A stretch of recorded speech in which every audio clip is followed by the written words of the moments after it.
بالله السميع العليم من الشيطان الرجيم. بسم الله الرحمن الرحيم. كل نفس ذائقة الموت وإنما توفون أجوركم يوم القيامة فمن زحزح عن النار وأدخل الجنة فقد فاز وما الحياة الدنيا إلا متاع الغرور. سبحانه وتعالى أخذ الميثاق على عباده فقال لهم: ألست بربكم؟ قالوا بلى وعرفوه. وفي النهاية وضع يوم للحساب تبيض فيه وجوه وتسود فيه وجوه. سبحانه وتعالى أحصى كل شيء على عباده ولكن العباد نسوه. سبحانه وتعالى فأظهر ما أخفوه وأعلن ما أسروه. نبئوني عن إبراهيم الخليل على أرض العراق عندما قال لهم حرقوه. ونبئوني عن موسى الكليم على أرض مصر عندما قال لهم إنا رادوه.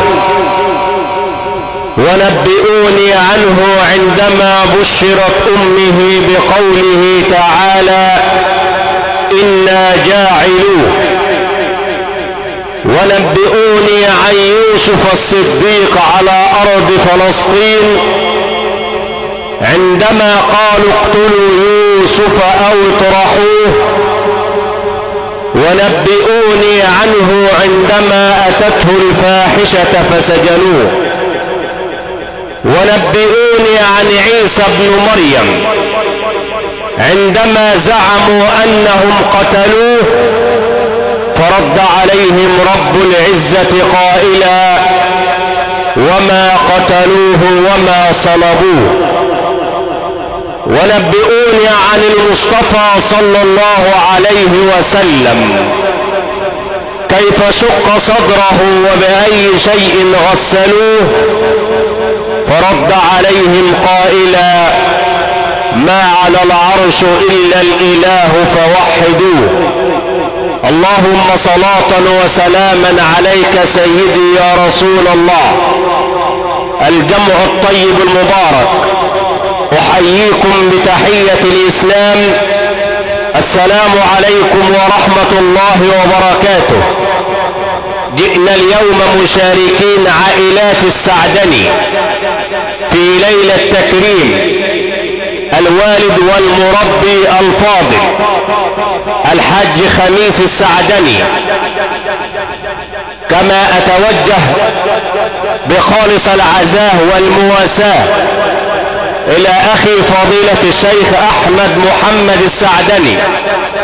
أسأل الله تعالى أن يتغمد الفقيد بواسع رحماته وأن يجعل هذه الليلة من أسعد لياليه وأن يحشره في زمرة النبيين والصديقين والشهداء إنه ولي ذلك والقادر عليه.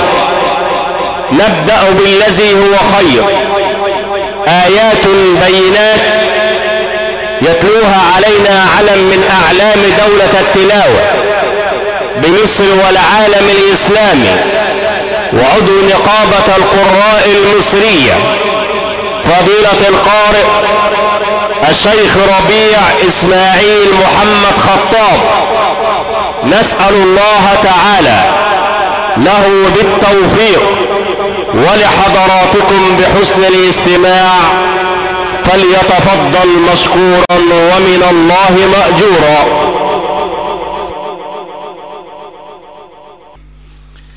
السلام عليكم ورحمة الله وبركاته.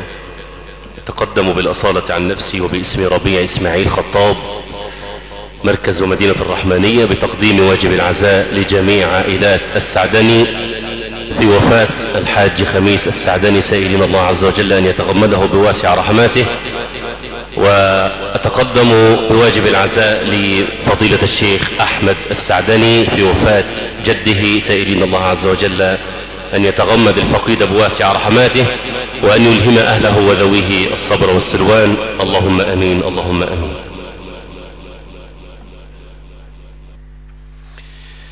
أعوذ بالله من الشيطان الرجيم.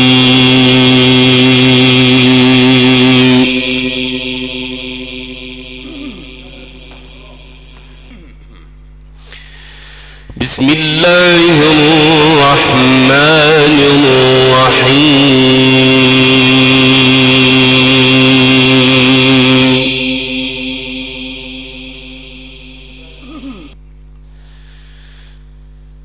ولله ملك السماوات والأرض والله على كل شيء قدير.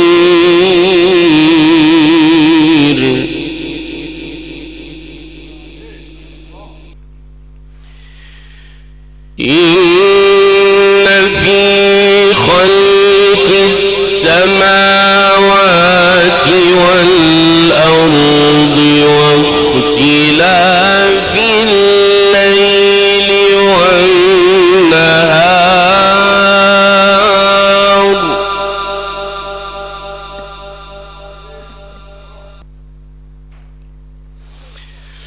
واختلاف الليل والنهار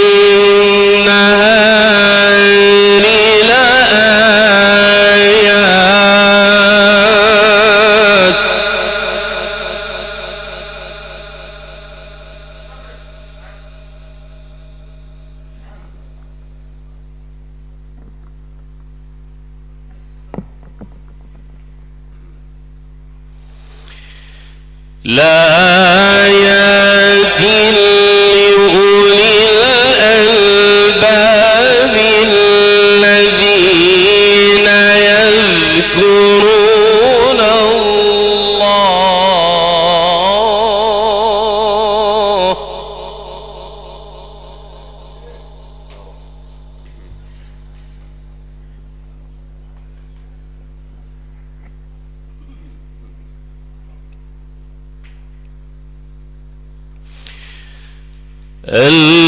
الذين يذكرون الله قياما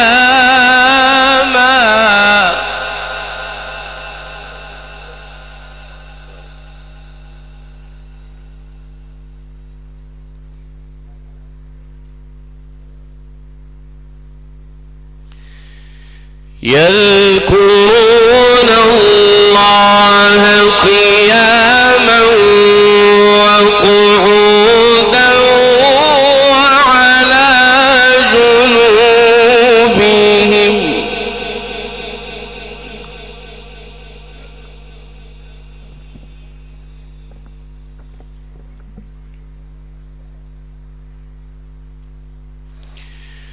ويتفكرون في خلق السماوات والأرض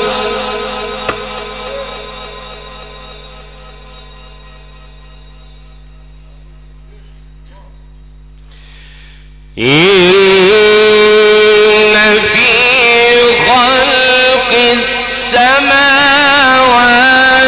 والأرض واختلاف الليل والنهار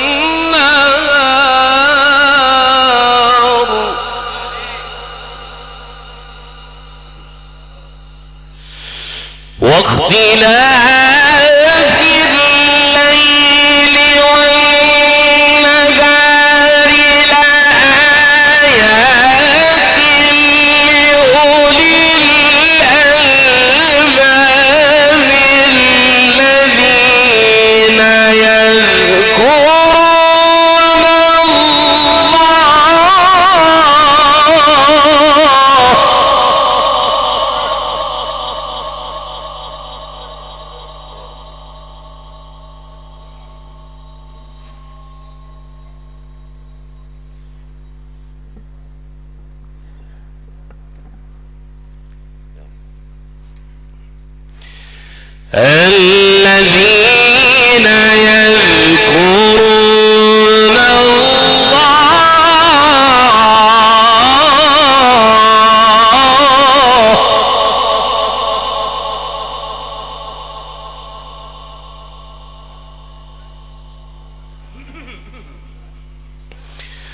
الذين يذكرون الله قياما وقعودا وعلى جنوبهم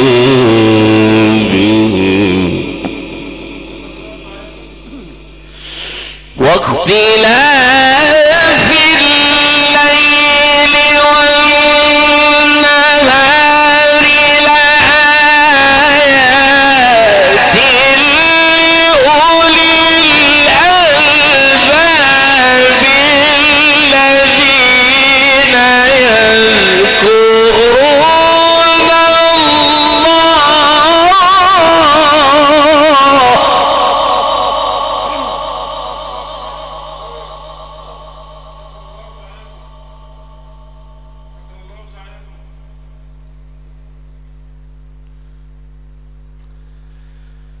الذين يذكرون الله قياما وقعودا وعلى جنوبهم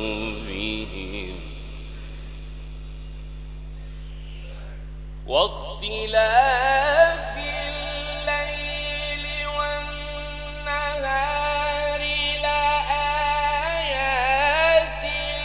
لأولي الألباب الذين يذكرون الله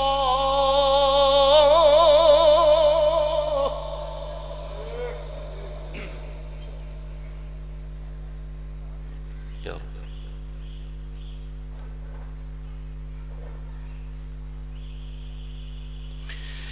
الذين يذكرون الله قياما وقعودا وعلى جنوبهم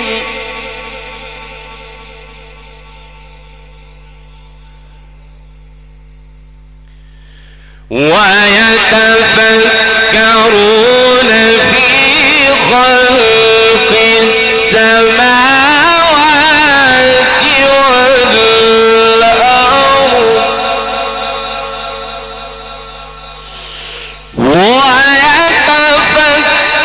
ويتفكرون في خلق السماوات والأرض ربنا ما خلقت هذا باطلا سبحانك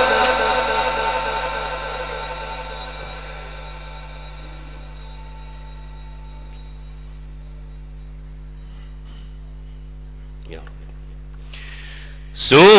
سبحانك فقنا عذاب النار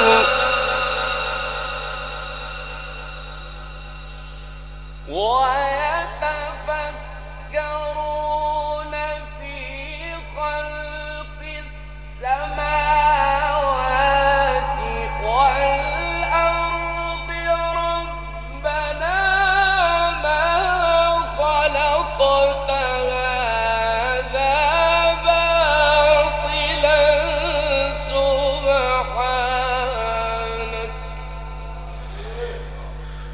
سبحانك فقنا عذاب النار.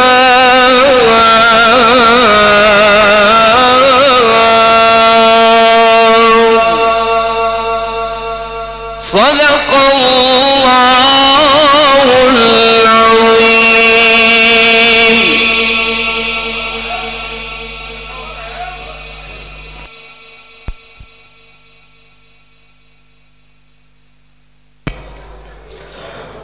الدنيا كأنك غريب أو كعابر سبيل، فنحن في هذه الدنيا ضيوف، وما على الضيوف إلا الرحيل. هكذا إخوة الإيمان والإسلام عشنا منصتين لهذه التلاوة القرآنية المباركة، تلاها على مسامع حضراتكم ذلكم العلم القرآني فضيلة القارئ الشيخ ربيع إسماعيل محمد خطاب، القارئ بمصر والعالم الإسلامي وعضو نقابة القراء المصرية، والمقيم بمركز ومدينة الرحمانية محافظة البحيرة.